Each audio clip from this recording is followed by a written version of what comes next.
Well, we are another day removed. It is John Pollock and Wai Ting. I didn't know where I was going with that. How are you, Wai? Another day removed. Well, that's true. We have a bit of a day left. We have another 89 minutes until it becomes Sunday. WrestleMania Sunday. Oh, wait, he was telling you to go that way. Quicker that way. Yeah. Okay. Sitting at that light. Yeah, thank you. Very helpful. Yeah, wow. Individual. Where are we right now? We are at the parking lot of Honor. Was he yelling at me to... No, I have no idea. Go straight. He told me to go straight. Oh, wow. Go straight? Yeah. Away from the pack. I think he gave me a shortcut. Where are we going? Oh! Wow. Dude. Straight to the highway. He only picked us? Oh, we are special. Dude, there's no... You don't understand, folks. You know when you're at a concert and you see that long, arduous line? There was a hidden path, and we just avoided hundreds of cars. This man is a saint. This podcast is going to be still really goddamn long because... he's actually screwed all of you guys listening because this podcast is going to be super short now. Dude, we're in Lakeland. We're in Lakeland, and we got to get to Kissimmee. We're going to get home in half the time. Well... We're going to chat about all that. We just got out of Ring of Honor's Supercard of Honor 11, featuring the Young Bucks and the Hardys. Do you realize you and I went to the very first Supercard of Honor? In 2006. Yeah. You're right. With the Dragon Gate 6-man that many talked about, and then another day where we were extremely tired. I think we were in that Frontier Fieldhouse in Chicago Ridge for about 9 hours straight. Because we got there early to do a bunch of interviews. Yeah. Stuck around, and then by the end, Bryan Danielson and Roderick Strong came out and went like 55 minutes. Oh, that was the first night? No, that was the first night. That was the Friday. Okay, yeah, that's right. Yeah. I was just thinking about the... Was Supercard of Honor the Saturday night show? You know, I don't even know. It might have not been Supercard of Honor at all. They might have called it something else. But I was just thinking about that weekend, that WrestleMania 22 weekend, because that was like the first trip I took with you. First trip period. And it was like sort of a work trip. And you and I actually went with the idea of going to do some interviews with some up-and-coming professional wrestling talent. Did you and I not have a great eye for up-and-coming talent? Who did we do features on? Christopher Daniels, Samoa Joe, and Gabe Sapolsky. And one on ROH in general. Yes. Well, but, you know, did pretty we much interview it was a third? Did we? No, that was it. I think we wanted to do AJ at the time. But we wanted to do AJ, and was he... I think he was on that card. I know Cornette was there because they were doing the CZW feud. Yeah, I don't remember. But, man, there was quite the stacked roster. And this was, of course, at the time when TNA was allowing, their talent to do ROH still. Yeah. So, I should link those again. Because I thought they were fairly good. They were just shorts. Yeah. They were just like interstitials for the Fight Network. Look at where both men, how far both men have come. And how about this? The following night, the Sunday night, we go to WrestleMania at the Allstate Arena, where we were under the same roof as Court Bauer and Alex Greenfield, who are our roommates here. Yeah, they were both on the team at that point. Full circle. It's amazing how things have changed. Yeah. All right, well, let's chat a bit about Saturday, because we left you all with the suspense of what would happen next. Wai, the highlight of Saturday morning for me was getting a bit of sleep. I had such great sleep last night, man. I was out. We went to sleep around 4 in the morning, and I slept till 10, and it was miraculous. It didn't seem like a lot, but by our deficits, it might as well have been the whole day. It was a great sleep. Great sleep. It was fantastic. I lost my toothpaste. Yeah, what happened there? I don't know what happened there. Who took your toothpaste? I don't know. Who are the suspects? You? I didn't take it. Well... Could be Alex Greenfield. He claims he didn't do it. Well, what could have happened was someone may have had the same toothpaste as me and taken it by mistake. I think Dave Meltzer stole your toothpaste. That's your theory. I'm not going to throw that one out there. Who else could it be? Dave definitely took your toothpaste. When was the last time you saw it?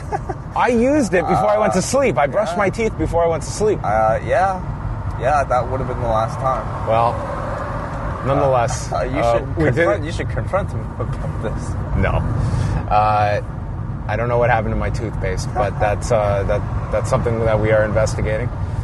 Saturday, we got up, and then first of all, we had to take care of some stuff for our live podcast that is happening Sunday morning, a mere hours after you're listening to this. And by the time a lot of you might be listening to this, A, it's over, and B, you're not even in the vicinity to attend. So this may be relevant information, maybe not, but we've got a great venue, Wai. Really excited about this place. The Beer Garden and the Barley and Vine. The Barley and Vine Beer Garden. There you go. Anyway, if you guys are around, are thinking about it, please show up. We'd love to meet you all. I don't want to toot our own horns or pat ourselves on the back, but I have run into quite a lot of people this weekend who are all saying they are coming to this thing. Yeah. And these are people I'm meeting for the first time. I don't know if they confirmed on the Facebook group or not, but I feel we could have a really big audience, which would be super cool if that happens. Yeah. But nonetheless, on that note, I think a lot of you have been asking about the hug count, the penultimate thrill ride count. It's an experiment, and the results have been very awkward because it's like it's just really awkward seeing people come up saying a word. Quite a few have now come up with the code word. Hugging John. I did hug two individuals at Ring of Honor who came up at the end of the show. They were very courteous and waited until the end of the night. And they came up and was like, because it's like... It's not awkward if we take a photo. Yeah. It's awkward when I'm not even around to laugh at it.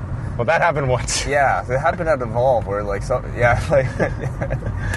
guy just came up and said, penultimate thrill ride. Well, we came up with this because I'm not lying here. I'm not a hugging person, okay?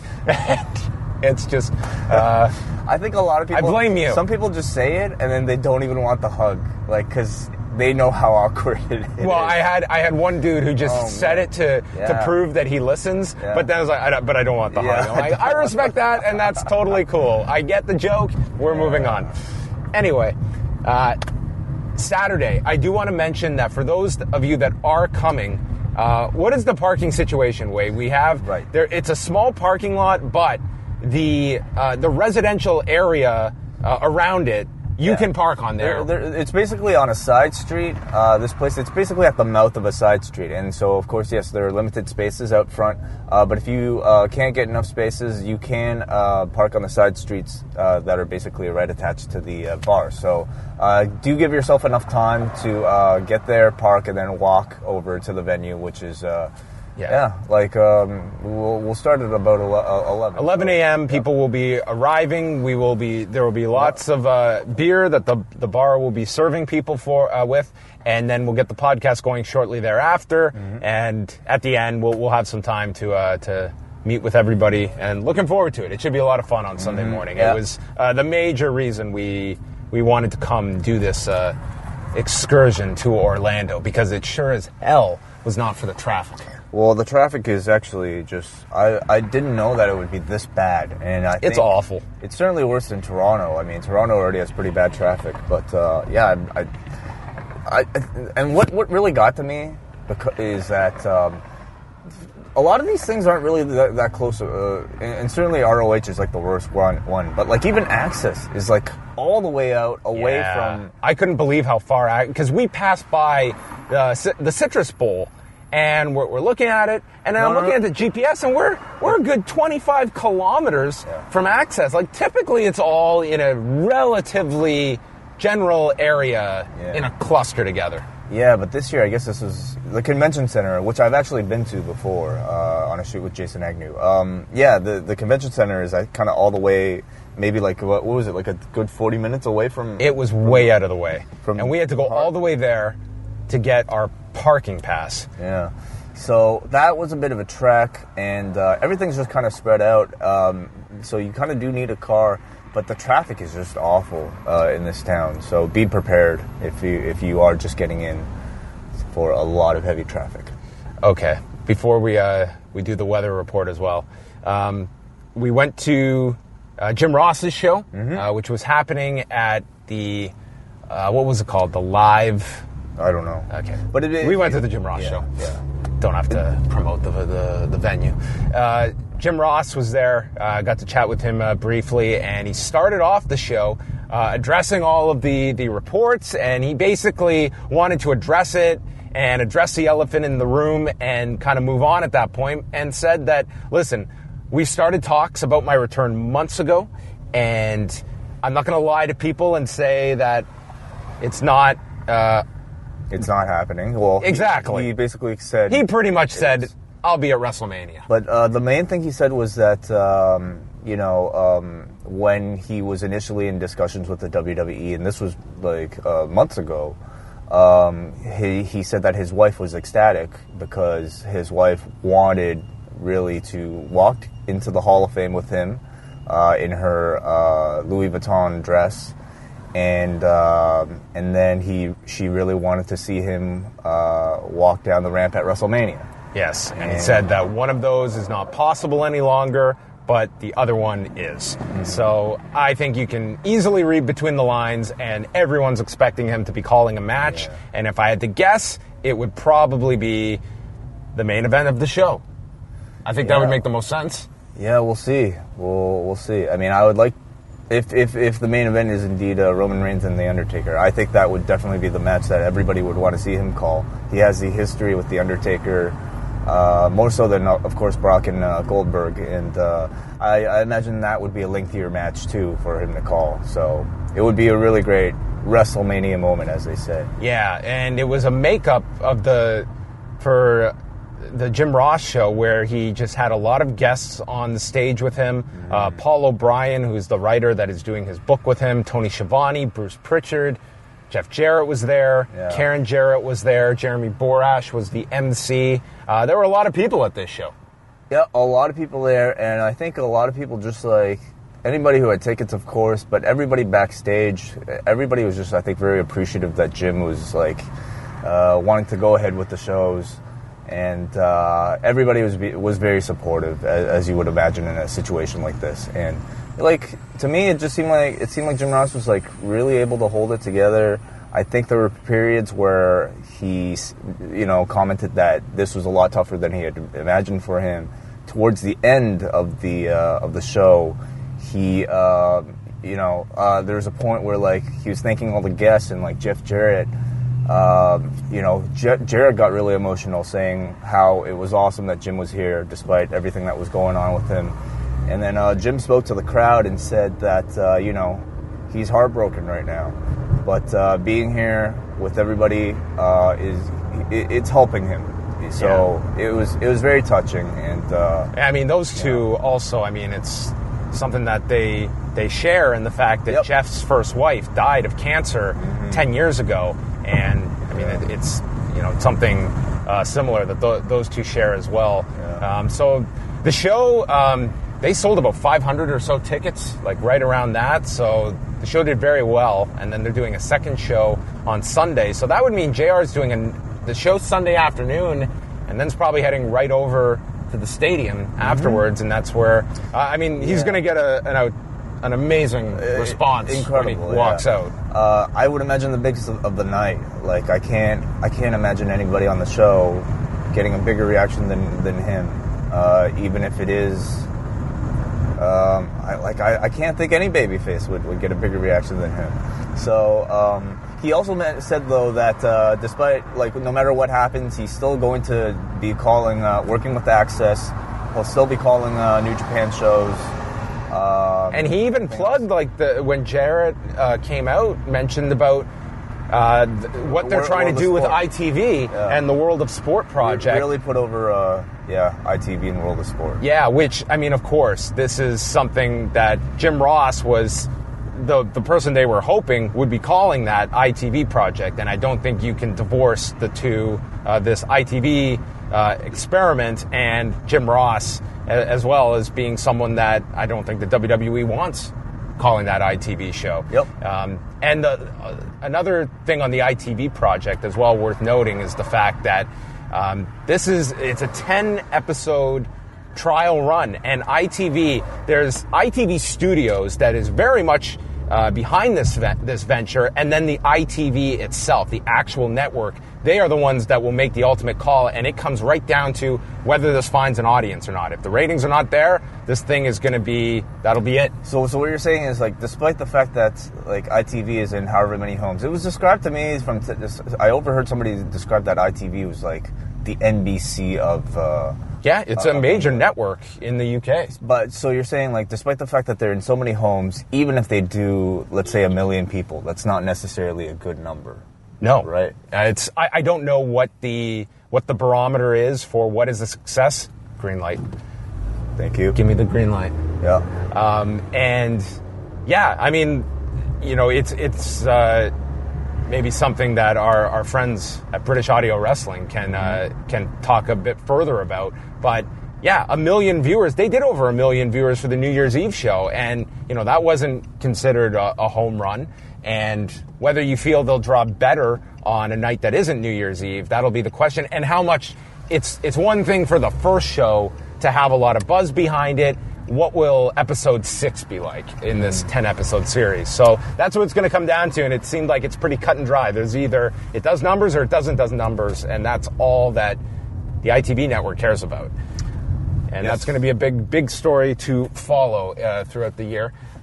Any other notes from the Jim Ross show? Wade? There were a lot of people there. I got to meet Ed Ferrara for the very first time. That was really cool. He is not only not going to WrestleMania, I mean, he lives here, not even watching WrestleMania. So really? He said after Survivor Series, he was kind of throwing in the towel. Doesn't really have his interest this year. Okay. Very nice guy. And I'm trying to think who else. No.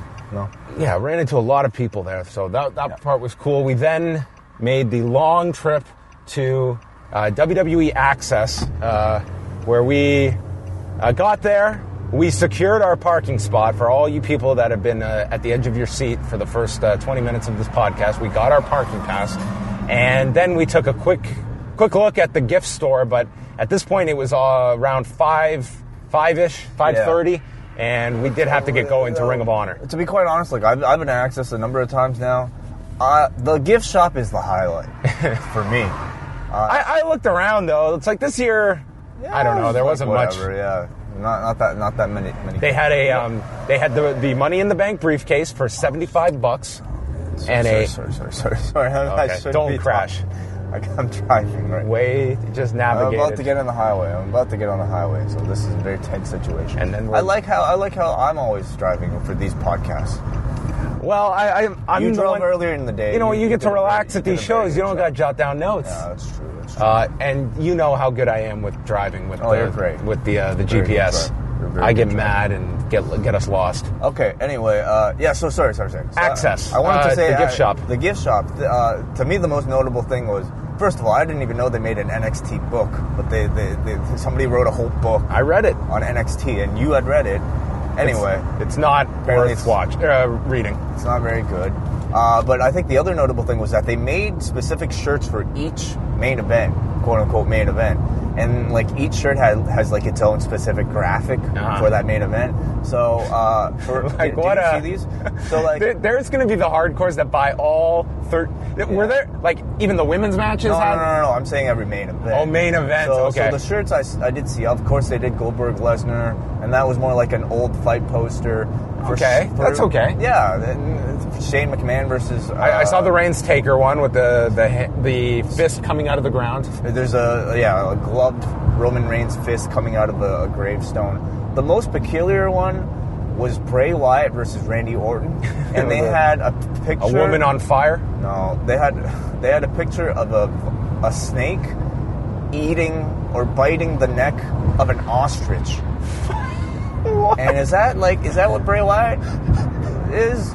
Or no, it was a vulture. Okay. It was a vulture. I thought it was an ostrich. It would have been better if it was an ostrich. I was like, why didn't you wave me over to show me this? Or is it a buzzard? Like, the buzzard would make the do buzzards sense. look like vultures? I've never encountered a buzzard. Yeah, I don't have it either. But anyway, it was like it was a photo of two animals fighting. Snake.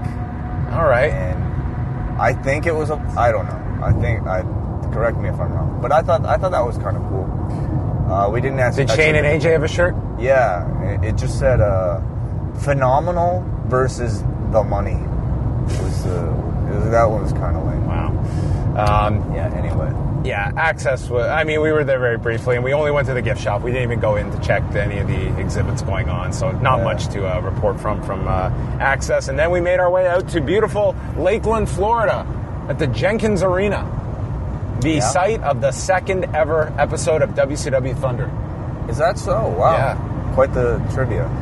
This was probably a better show. But I mean, was this not the most highest attended ROH show of all time? Yes, they were expecting over 3,000 people, and it looked to be very much every bit of that number. Highest gate for Ring of Honor in their history. So say what you will about them booking a show way out of the city. I think they had a main event a lot of people wanted to see.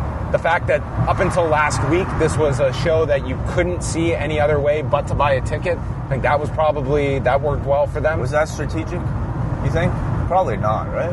I'm sure it was. I'm sure it was strategic to not tell people to sell tickets. To not tell people that this was an IP. Well, yeah, I guess for NXT. Well, they struck the deal late. I mean, I don't know if they always will always put this on iPay-per-view, but it was. I mean, I could see them not telling people that they want to turn this into an iPay-per-view because, you know, when given the choice between NXT or ROH, I feel like in recent years most people are kind of more talking about NXT. But that was the strategy with WrestleMania 3. You couldn't buy it on pay-per-view if you were there in nearby Pontiac, Michigan. But certainly this year, I feel like the buzz going in, you know, around here was that everybody was looking forward to ROH. The card itself a bit more than NXT TakeOver. So we get to our seats, and of course other people have taken our seats. So I just tell Wai, let's just go sit up at the top. Let's go sit where there's not a whole lot of people around. And we go up, we take 2 seats, and then Wai starts whispering to me, and I can't hear what he's saying. And I thought he said chemo. I was like, chemo? You're like, King Mo. But he was trying to be quiet, so didn't say it too loud. And King Mo's sitting right in front of us. King Mo Muhammad who just beat Quentin Jackson 24 hours earlier. Dude, not even 24 hours. In Chicago. Not even 24 hours earlier. And now, I wanted to be careful, first of all, because I didn't know if it was really him, because I was only looking at the back of this man's head. Oh, he was mistaken throughout the night. Come on, you look at the build of a guy like that, the fact that we're at a wrestling show. Oh, I knew 100% it was King Mo as soon as you pointed him. And we happened to be sitting right behind him, and we ended up chatting with him a little later. We talked with him for a bunch of the first half hour that we were there. We chatted about the fight. We chatted about the state of NXT. We chatted about the Hardys, where he thinks they're going. Yeah. He was asking us about McGregor and Mayweather. He said to us that he had this trip booked, and he didn't want to go out he didn't want to come here on a loss. So I think his WrestleMania trip was sort of in some ways motivation for him to defeat Quentin Jackson. Maybe Quentin Jackson should have booked a trip to WrestleMania and he wouldn't have been 252 pounds for that fight. Yeah, maybe. Yeah. So that was cool. He seemed to have a really good time at the show. Yeah, super nice guy. Now, because of traffic and us being late, we missed the first 2 matches on the show. And when I looked up the results to see what we missed, and the first match was Marty Scurll and Adam Cole.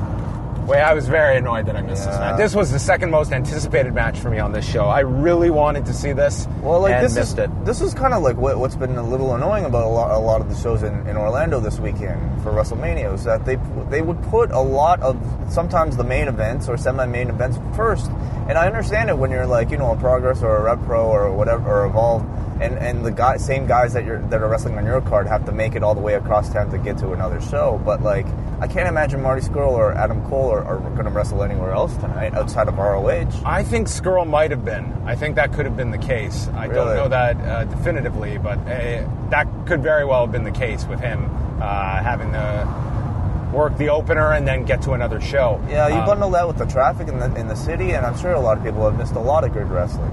Yeah, so we missed that, and then we missed Matt Taven and Vinny Marseglia defeating Silas Young and the Beer City Bruiser. So We arrived there as the Gorillas of Destiny and Adam Page were taking on the Briscoes and Bully Ray for the ROH six-man tag titles. Again, a lot of this we were chatting with King Mo. But the crowd seemed into this a lot. Bully Ray did his high cross spot again, called for the tables. I mean, Bully Ray is a great live event performer. Bully and the Briscoes retained the titles. Adam Page hit his shooting star to the floor that got a really good reaction. But maybe the best work of the night from Bully Ray was a promo he cut at the concession area.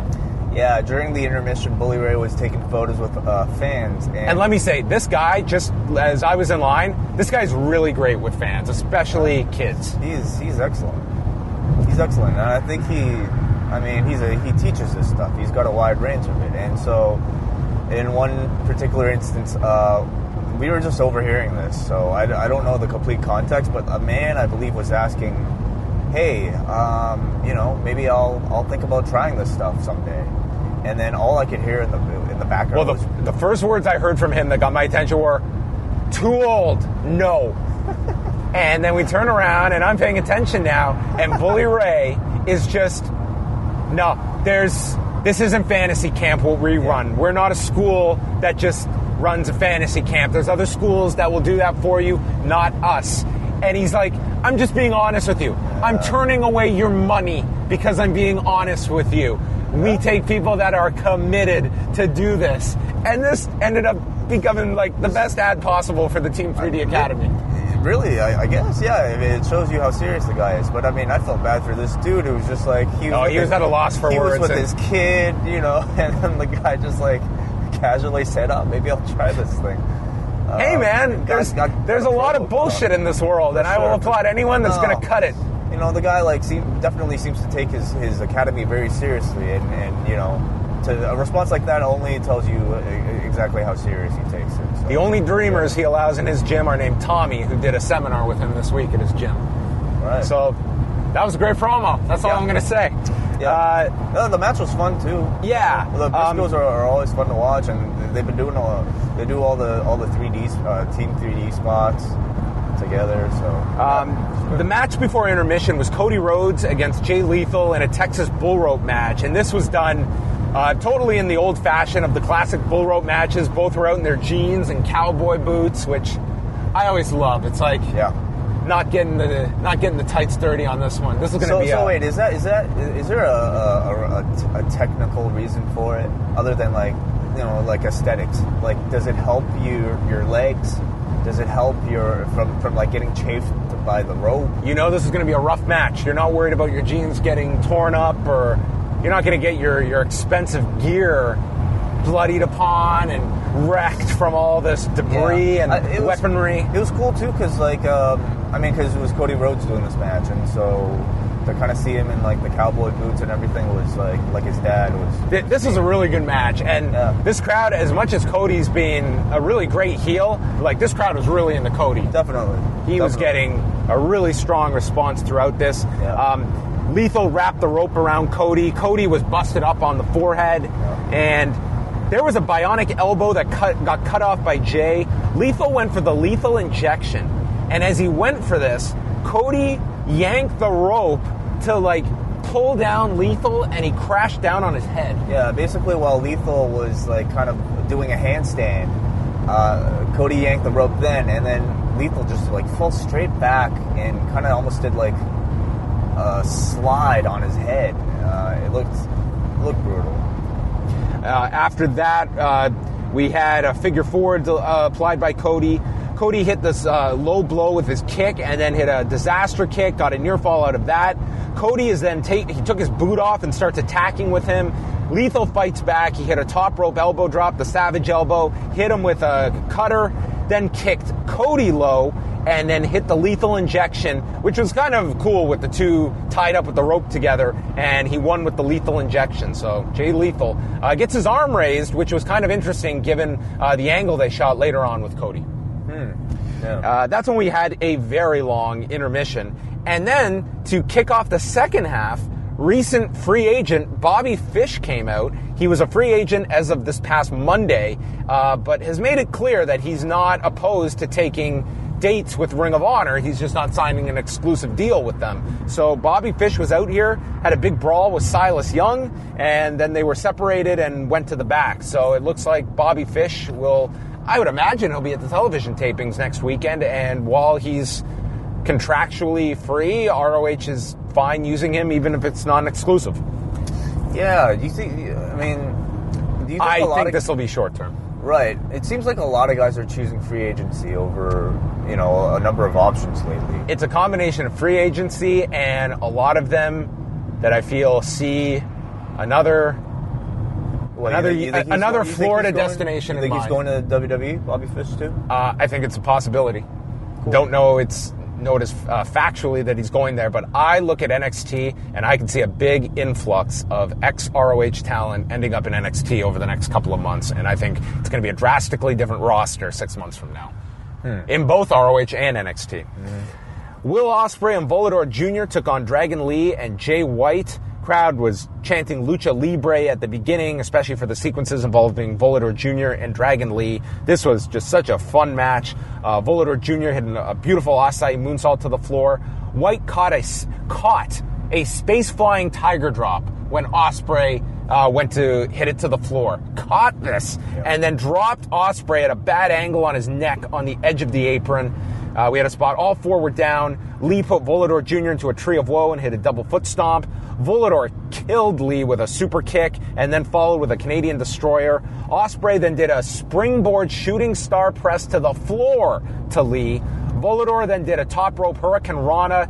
Didn't get all the way up, so he had to kind of go almost like these underhooks with his legs to execute it, and that was the finish. And Volador Jr. pinned Jay White 13 minutes and 48 seconds, and then all four shook hands and hugged afterwards. It was a lot of fun, and I think aside from the main event, maybe the match that got the most talk. Again, I didn't see Adam Cole versus Marty Scurll, but I think there was a lot of buzz about this match afterwards too. And Will Ospreay, I think, is just he was treated like a major star by this crowd. He was easily the most over guy here, and someone that is aside from the main eventers. In this match. Oh, in this match. Yeah, in this match. Christopher Daniels' first ROH title defense against Dalton Castle. Early on, they did some comedy with Daniels grabbing the fans from the boys and doing a pose, and then Castle came with a waist lock, took him down, so the boys got the fans back. Daniels hit an STO, did a split-legged moonsault to the floor. Castle had the Koji clutch applied by Daniels, and then Castle powered up to get out of it. Daniels then transitioned and was able to, after the Koji clutch was broken out of, he made this transition and caught Castle with a pinfall at 15:44, which kind of came out of nowhere. No, Castle, I think, was going for a German suplex, and then I think Daniels just kind of rolled that into a pin. Yeah, I wasn't that into this. It was 15:44. I think everyone was excited for the main event. I don't think they bought the title was switching here, and it was, I don't know. It was fine, but not great. Yeah. And certainly sandwiched between, I think, so much fast, young guys that are just working these incredible paces and doing all this really flashy, crazy shit. This was good, and certainly if you put this on Raw, this will be a good match on Raw, but it's not enough to stand out in a week. It didn't feel like a ROH title match at all. It felt like a middle of the card secondary championship match. Yeah, but Dalton Castle, great reactions for all his gimmick stuff. He was cheered way more than Daniels. Daniels got boos in this, and they were firmly behind Castle. And then the main event, the Hardys against the Young Bucks for the ROH tag titles in a ladder match. They came out, both sets of teams got incredible reactions. Crowd was chanting, "Fuck that owl." Yep. We even saw a "Fuck that owl" t-shirt. Yeah. Yes. Saw it in person. In living color. Oh, man. Early on, I wrote super kick and threw a table so many times on my notes here. Not going to go through every single spot here, but some of the highlights. The Hardys went for the poetry in motion, and it ended with a Nick super kick to Jeff as he was executing the poetry in motion. The Hardys recovered, hit a double twist of fate spot. Ladders were brought into the ring. 5 minutes into the match. Matt and Jeff were doing chops at the same time to chance of delete and obsolete. Jeff then used a ladder and sent Matt Jackson off of the apron to put him through a table on the floor. Nick then did the teeter-totter spot, nailing one ladder up into the face of Jeff, which is always one of those moves that you just hold your breath for. Nick then did a 450, putting Jeff through a table on the floor. He was being tipped off of a ladder. No, that was a later spot. That was a later this spot. Was okay. So this was the first. This was the first 450. 450 off of. Yeah. Yes, okay.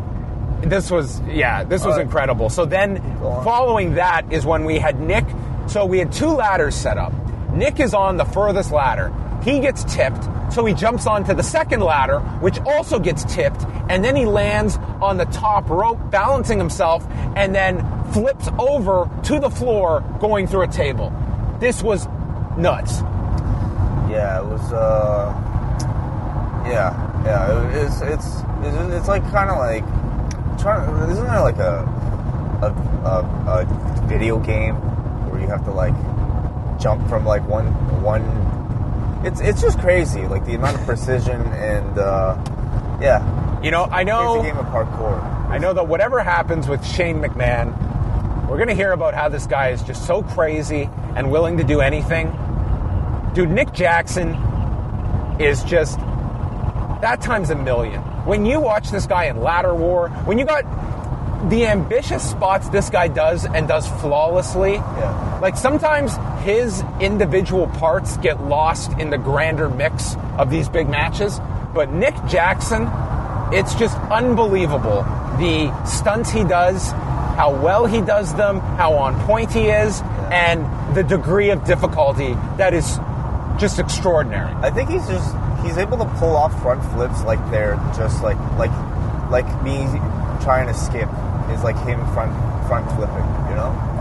It's he just does them very effortlessly. Yeah, this was the spot of the match for me, was this ladder rope flip table. Yeah, that was really cool. Match continued. Both Matts were on top of a ladder, trading shots to chance of delete and too sweet. Hardy then tipped Matt Jackson off the ladder to go through a table through the floor. Then there was this awesome sequence of kicks from Nick Jackson to both Hardys and then running knees in opposite corners. Jeff then came with a whisper in the wind into double super kicks from the Jacksons. Nick and Jeff then went through tables on the floor after back body drops. This left Matt Hardy, who delivered a side effect to Nick Jackson off an apron to the table. And it finished with the 2 ladders set up. The Hardys and the Bucks were on the ladders. The Bucks super kicked both Hardys. They went off the ladders, and the Bucks grabbed the tag titles at 25 minutes and 23 seconds. This was a spectacle, eh? I mean, this was pretty damn great. I'm not going to put it at the level of Ladder War last September, but that is incredible. That may have been the best ladder match anyone's seen. This was the spectacle everyone wanted, and I don't think anyone left disappointed in this crowd. Yeah, I think they definitely did enough to, live up to expectations. I can't even really say that the Hardys didn't take risks, because like anytime you do any of these types of spots, that's a big risk. But I feel like I kind of got the sense that the Bucks were definitely taking the brunt of like the punishment and the heavy spots, because I feel like certainly of course at this point like Jeff and Matt are like a little older. They don't need to be doing all that stuff. They're relying a lot more on their character stuff, and that's getting just as big of a reaction as any crazy bump that they've taken. But also they might be doing something else later on this weekend. So I'm sure that was kind of in the back of their minds. Well, and this was clearly, there's no more matches between these two. I mean, this was the blow-off. After the match, Matt Hardy, in his broken voice, did a promo calling the Young Bucks the best tag team we've ever faced, and said that with teams like the Young Bucks, tag team wrestling is safe. Jeff Hardy then sang that we'll fade away and classify ourselves as obsolete. And then after the Hardys left, Matt got on the microphone. Both brothers, Matt Jackson. Matt and Nick Their entire families were there. Their parents were there in the building. Matt was near tears, just praising the Hardys, saying we just want to be like them. They're the greatest team ever, and just thanked the crowd again. Got them all to chant for the Elite, and yeah, this definitely felt like the Hardys' final appearance at ROH, and now it's just a question of when, not if, that they're showing up in the WWE, and it could be as early as Sunday night. Who knows? Yeah. You know, unfortunately, we didn't get to see the whole show, but like from what I saw, I mean, I thought from a production standpoint, this was the best that I've seen ROH look, with the crowd that big, with you know, I think they've got their stage and their lighting to a certain level now that I think it looks very good, and it was cool. It was cool to see like how far Ring of Honor has come, and I think like it just kind of said to me how, like, I was talking to a bunch of people this weekend about how you could go through the whole weekend without seeing a WWE show and still really have a great experience, just seeing all this amazing wrestling and like seeing all these guys that have never stepped foot in the WWE ring being treated like they're massive superstars, you know. So like, you know, if the WWE is concerned, maybe they should be, because I feel like when you see the reactions that guys, you know, like a Will Ospreay get on a show like this, or the Bucks, you don't need the WWE anymore to, you know, be a big star in professional wrestling. Yeah. So, yeah, really good show. I thought. Unfortunate that we missed the Skrull Cole match, but yeah, those were some of our thoughts on Ring of Honor. How far away? Are we? 15 minutes. Okay, well, let's quickly chat about some final thoughts going into WrestleMania. I guess what's really got your interest for Sunday? Wai, that the build is over now. We are 24 hours away from the show. Probably a lot less than that by the time that show starts. I mean, what's really got my interest? It's weird, but like, I'm actually really interested in AJ versus Shane, and to see like what will turn out of that, because it could be really bad or it could be good, and it's such a weird match to me that I'm actually quite curious to see what happens. Beyond that, I don't really have high hopes for Taker versus Roman, you know, if that is the main event. In ring, I don't think it'll be really that blow-away. I think as a match, you shouldn't expect Taker-Shawn, but I feel that the heat for that match, I think, will help it a lot. And the X Factor is Roman. This is a guy that has incredible matches in big situations and big shows, and I feel everyone's going to hate him. It's going to add to the match, and yeah, Taker is certainly a question mark of how much he can do, but I mean, whether this is his last match or not, you know he's going to go all out in this match, and I feel I think it'll be a perfectly fine match, and by the end of it, if you get an incredible send-off and it turns out to be Taker's last match, it's going to be one of the most memorable matches ever. You know, if it is his last match, I mean, I hope he just comes out and says it, you know, at the beginning of the show. This will be my last match, because I feel like that'll make the match so much better. It was bungled very much last year. Yeah. And that's what will be kind of harped upon. Yeah. Goldberg-Lesnar. How long does it go? I mean, I think it goes under 10.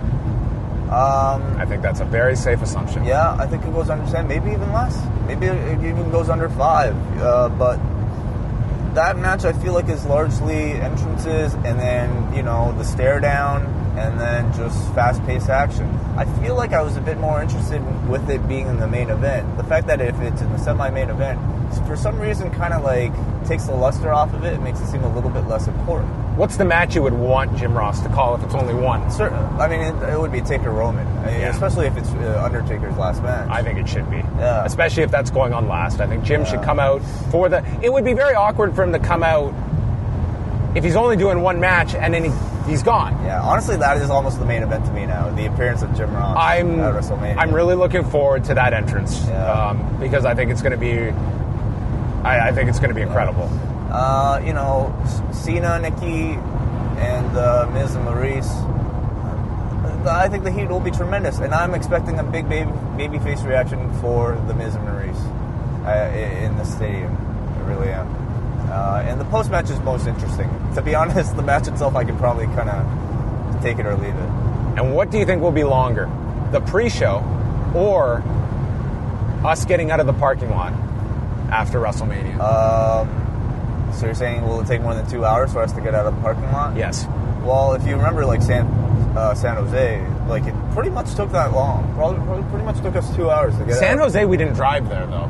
Yeah, but we walked for a long time. So yeah, that's true. Yeah, that was a mess. Driving, I mean, probably a little less than 2 hours, but certainly over an hour. Yeah. All right. Well, is there anything else, or are we going to wind this one down? I can't really think. Oh, yeah. So, yeah, we haven't watched NXT yet, but We're going to do that now, actually. Those of you who are listening probably already have, and if you are, do check out the post-show from What's Next. They did a Facebook Live show, and we'll be Which should be archived, right? Yeah, it should be archived on Facebook. So you can watch it or listen on the podcast feed. Yeah, you can go to liveaudiowrestling.com for that. So 2 shows tonight with this one and the 3-man crew. That is Bartender Dave, Braden Harrington, and Jason Agnew running through TakeOver and going through all the highlights of that show. And, of course, The Law will be up Sunday night, 11:30 Eastern after WrestleMania. Dan Labranski and Jason Agnew will have a rundown of the show. Dave Meltzer will be on the program. We'll be taking your phone calls. And myself and Wai, by the time the show is over, we should be on. And we might still be in a parking lot when we get onto The Law. We will definitely be in the parking lot by the time The Law is still on TV. Well, I'm saying when we are on. Oh. We could still be trapped. Yeah, I'm sure we will. I feel like The Law might be uploaded and available on iTunes by the time we get back home. So, anyway. That is it. This is the last time you'll hear from us doing one of these podcasts, at least. We will have for those of you that are not attending the live Review-A-Wai podcast, that will be coming out this Friday, so you'll get a chance to hear that. But I want to thank all the people that we got to run into. We ran into so many listeners, and it's always great when we get to see so many of you, and just you guys letting us know that you're fans of the show, that you listen. It means a lot. Yeah, not just our listeners, but I mean all our friends in the professional wrestling podcasting world. Everybody that we've met, like many years going back now. Everybody's in town, so it's a lot of fun. I feel a real sense of community. So like, I recommend any wrestling fan. Even the guy who asked if I was Wade Keller. Yes. And then... Oh, dude, the best story though. I was going to segue into that. Oh man, okay, please. Okay, so I was mistaken for Wade Keller. Perfectly understandable mistake. So we are sitting during the intermission, and King Mo is he's chatting with people. He's got some friends there, and this guy comes up. Hey, Rampage, can I get a photo? I am not Rampage, dude. Oh. And he just leaves. He just left. He was like, I guess not. He leaves, and we're sitting like kind of high up, so we could see his exact path from King Mo all the way back to his friends. It was cringe. Like, I'm usually a huge fan of cringe. I subscribe to Reddit r/cringe. I watch that shit to relax. I love it. This one was tough. I had to look away. This was awful.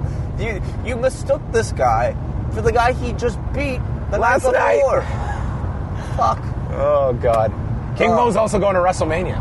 Yes, he is. So he will be catching his second wrestling show of the weekend. But that was the highlight, low light of Supercard of Honor. Unbelievable.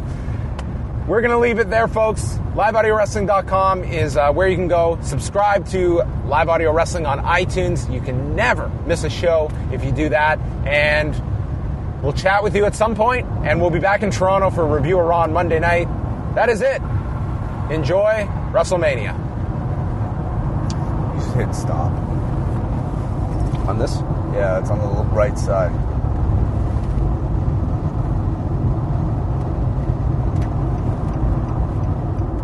On this front part? Yeah, on the front. There's a big square stop button. It says slate and record. There's Where? Okay, hit the record button.